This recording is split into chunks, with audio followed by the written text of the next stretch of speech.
अस्सलाम वालेकुम, second year class.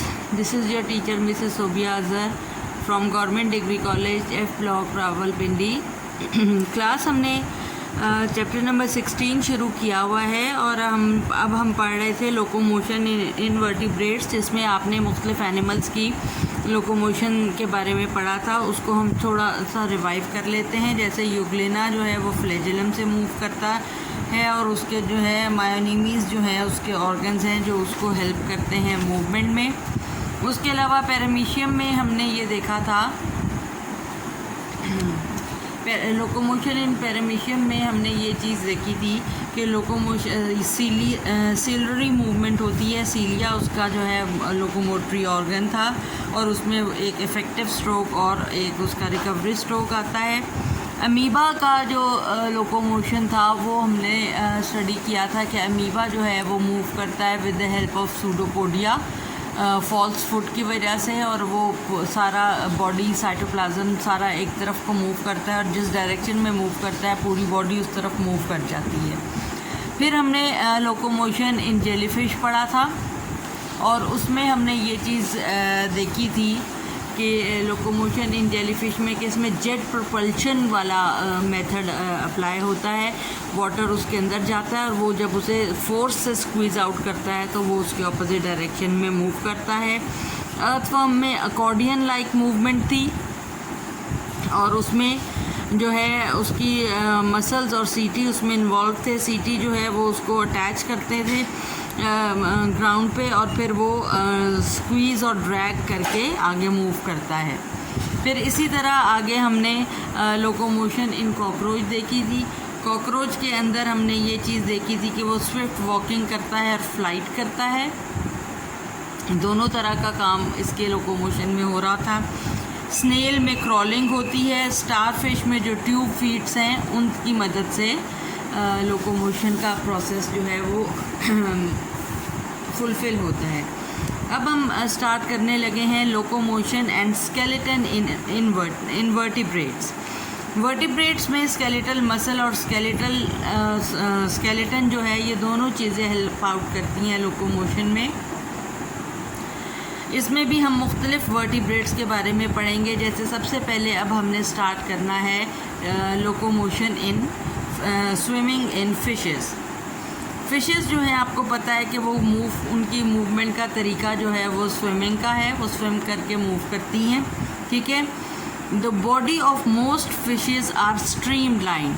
Streamline body हम किस तरह की बॉडी को कहते हैं जो कि बोथ एंड्स पे टेपर करे, यानी बोथ एंड्स पे पॉइंटेड हो और सेंटर में जो है वो जिस तरह आप देखते हैं कि प्लेन्स वगैरह डिज़ाइन होते हैं. उसकी वजह ये होती है कि वाटर की रेजिस्टेंस जो है वो कम हो और उसको मूवमेंट में वाटर फ्लो जो है वो आसानी से बॉडी के ऊपर से मूव कर जाए और उसमें मिनिमम रेजिस्टेंस हो और वो आसानी से मूव कर सके. उसके अलावा इस बॉडी शेप के अलावा फिशेस में जो चीज़ इम्पॉर्टेंट होती है जो लोकोमोशन में काम करती है, that are the fins. Fins होते हैं और इनका काम होता है कि ये फ़िश को मूव करवाती हैं फास्टर. अब ये फिन्स किस तरह वर्कआउट करती हैं? The dermal denticles of the cartilaginous fishes, scales of the bony fishes are kept moist by slimy exudation of the mucus और ऑयल ग्लैंड्स. इनके जो फिन्स हैं और इनकी जो बॉडी है इसके ऊपर एक स्लाइमी म्यूकस टाइप सिक्रीशन रहती है ताकि ये वाटर इनके साथ अटैच ना कर सके और फ्रिक्शन ना क्रिएट कर सके और वो आसानी से मूव कर सके. एक और अडेप्टेशन जो होती है वो इनकी फिन्स की है. वो ये है कि the dorsal and the ventral unpaired fins जो है ये फ़िश को स्टेबलाइज करते हैं, यानी पानी के अंदर उसे स्टेबल रखते हैं. Paired pectoral and pelvic fins जो होते हैं these are use for steering. Steering क्या होती है? जिसे हम कहते हैं चप्पू चलाना. ठीक है. तो ये जो पेक्टोरल और पेल्विक फिन्स हैं ये स्टर करते हैं, वाटर को पीछे की तरफ पुश करते हैं और एनिमल को बैलेंस रखते हैं. जो कॉर्डियल फिश या टेल होती है वो कोऑर्डिनेट करती है इन दोनों पेयर्ड फिन्स के साथ ताकि मूवमेंट प्रोवाइड हो सके. Buoyancy in the water is maintained by a specialized structure in bony fishes which is called as swim bladder. Buoyancy का मतलब होता है किसी भी फ्लूइड के अंदर मूव कर रहा, किसी फ्लूइड के अंदर जब कोई चीज़ मूव करती है तो वो उसको किस तरह से बैलेंस आउट करती है। तो बोनी फिशेस के लिए उसके अंदर एक स्पेशल ऑर्गन मौजूद होता है जिसे हम स्विम ब्लैडर कहते हैं। तो ये तो था कि how the fish swim. Fish अपनी बॉडी, पहले बॉडी स्ट्रक्चर के बाद जो है फिर वो अपने जो है फिन्स के साथ, फिन्स में से जो उसके डॉर्सल और वेंट्रल फिन्स हैं वो फिश को स्टेबलाइज रखते हैं और पेक्टोरल और पेल्विक फिन्स स्टेयर करते हैं, यानी वो उस पानी को पीछे मूव करते हैं जिसके नतीजे में फ़िश आगे मूव कर जाती है। अब उसके बाद हमारा नेक्स्ट जो टॉपिक आ जाता है, ये तो हो गया था फिशेस के मुतालिक। अब हमने देखना है लोकोमोशन इन एम्फीबियंस। एम्फीबियंस किस तरह मूव करते हैं।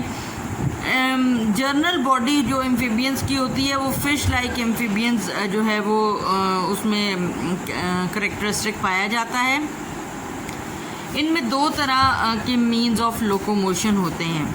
They wriggle along their belly on the ground with the help of segmentally arranged muscles which as it swim on land. Wriggle means यानी बल खाते हैं, यानी वो लैंड के ऊपर बल खा कर अपने सेगमेंट्स को स्क्वीज़ करके एक्सटेंड करके स्क्वीज़ और एक्सटेंड करके मूव करते हैं। इसको कहते हैं कि they are swimming on the land. और जो उनकी लेग्स होती हैं इस प्रोसेस में वो बिल्कुल भी टच नहीं कर रही होती किसी भी उसको ग्राउंड को टच के हिस्से को नहीं करती। फिर उसके बाद जो होता है दूसरा तरीका क्या होता है कि they raise up their body on the legs and then propel them along the movable levers, यानी कि वो अपनी बॉडीज़ को लेग पे रेज अप करके फिर लेग्स जैसे लेग्स पे चला जाता है उस तरह से चलते हैं। तो जो एंडोरेंस होते हैं इनमें स्पेशलाइज्ड जो है वो मस्कुलर और स्केलेटल सिस्टम होता है जो कि स्विमिंग और जंपिंग का काम करता है। जैसे आपने फ्रॉग और टोड्स को देखा होगा कि वो जंप भी करते हैं, स्विम भी करते हैं और वॉक भी करते हैं। तो now we are coming towards the locomotion in reptiles.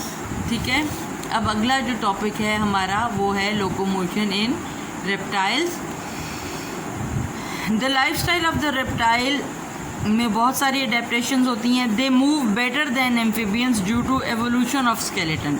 अब रेप्टाइल्स जो हैं वो ये एम्फीबियन यानी फ़िश पहले बिल्कुल उसमें कोई स्केलेटन का इतना रोल नहीं था, बॉडी शेप का रोल था। फिर जब आप एम्फीबियंस पे आए तो थोड़ा उसका स्केलेटन का रोल भी आ गया, और ये जो है इनके अंदर क्योंकि स्केलेटन प्रॉपर है तो इसलिए ये एम्फीबियन से ज़्यादा बेहतर मूव करते हैं। The reptile use the method of walking and running, यानी ये प्रॉपर जो वॉक और रन करने का मेथड है वो अडॉप्ट करते हैं। द जर्नल फॉर्म जो होती है इनकी के जो स्केलेटन जो होता है वो इनहेरिटेड होता है एंशिएंट एम्फीबियन से, और skeleton is highly ossified to provide support, यानी उनका स्केलेटन इस तरह का कंस्ट्रक्ट है कि वो उनकी बॉडी को सपोर्ट प्रोवाइड करता है। फिर उसके बाद जो है अगली चीज़ जो इसमें आती है वो है कि रेप्टाइल्स हैव सर्विकल वर्टिब्री। इनके अंदर क्योंकि स्केलेटन ज़्यादा इम्पॉर्टेंट काम कर रहा है लोकोमोशन में, इसलिए इनके अंदर जो है ना वो सर्विकल वर्टिब्रीज पाए जाते हैं। फर्स्ट टू सर्विकल वर्टिब्री जिनका नाम है atlas and axis, they provide greater freedom of movement for head की मूवमेंट के लिए जो वर्टिब्री काम करते हैं, इन्वॉल्व होते हैं, वो एल्टस और axis first two cervical vertebrae होते हैं। The axis is modified for rotational movement, और एक्सेस की वजह से ये अपने हेड को रोटेट कर सकते हैं। The rib of the reptiles have highly modified, इनकी रिब्स बहुत ज़्यादा मॉडिफाइड होती हैं। मस्कुलर कनेक्शंस उनमें होते हैं ताकि वो उनकी लोकोमोशन में मदद कर सकें। कुछ प्री हिस्टोरिक रेप्टाइल्स जो होते हैं दे वर बाइपीडियल। बाइपीडियल क्या होता है? Meaning that they walked on the hind limbs पिछली टांगों पे वॉक करते थे, और अगली जो उनके फोर लिम्स होते हैं वो फ्री रहते हैं ताकि वो किसी भी चीज़ को कैप्चर कर सकें। तो इसलिए ये इनके रेप्टाइल्स की जो मूवमेंट है वो इस तरह से पॉसिबल होती है कि उनका स्केलेटन जो है वो उनको सपोर्ट करता है। और फिर उसके बाद नेक्स्ट अब हमारा टॉपिक जो होगा वो लोकोमोशन इन एयर के मुतालिक और मैमल्स के मुतालिक होगा। आई होप जो है आपको यहाँ तक जो है क्लियरली समझ आ गया होगा। अगर कोई चीज़ आपको क्लियर नहीं हुई तो वो आप मुझसे ग्रुप में पूछ सकते हैं। और बाकी टास्क आपका वही है, आपने MCQs बनाने हैं, शॉर्ट क्वेश्चन आंसर्स जो हैं वो बनाने हैं। और बाकी जो है अपना फिर उसको आपने अपनी अटेंडेंस के लिए भी मेक श्योर करना है कि जो भी डेंगू की एक्टिविटी आपको दी जाएगी वो आपने परफॉर्म करनी है ताकि आपकी अटेंडेंस जो है वो मार्क हो सके। Take good care of yourselves. अल्लाह हाफ़िज़।